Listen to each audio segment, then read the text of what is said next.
আসসালামু আলাইকুম। Hello viewers, এখন আপনাদের আমি দেখাচ্ছি আমার পোষা ঘুঘু পাখি। সবাই বলতো ঘুঘু পাখি নাকি পোষ মানে না।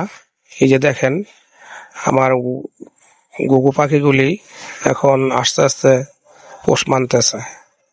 তো আমার খুব পছন্দের ঘুঘু পাখি। আগে পাখি একটা পালতাম, এটা হলো বাজিঘর। ওইটাও পোষ মানছিল, কিন্তু ইঁদুরের পেটে চলে গেছে। তো এখন আমার কাছে এই ঘুঘু পাখিগুলি আছে, এগুলি চেষ্টা করতেছি পোষ মানার জন্য। তো আস্তে আস্তে মনে হয় পোষ মানবে। তো পাখি আমার খুব ভালো লাগে।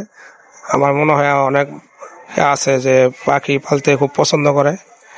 তো আমারও খুব ভালো লাগে পাখি পালতে, পশু পাখি পালতে আমার কাছে খুবই ভালো লাগে।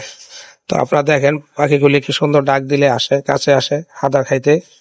তো আমার মনে হয় আস্তে আস্তে পাখিগুলি পোষ মানতেছে।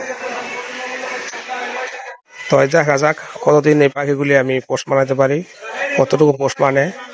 ইচ্ছা আছে দেখি এগুলি বড় করবো আরো। তো আল্লাহ ভরসা পাখিটা।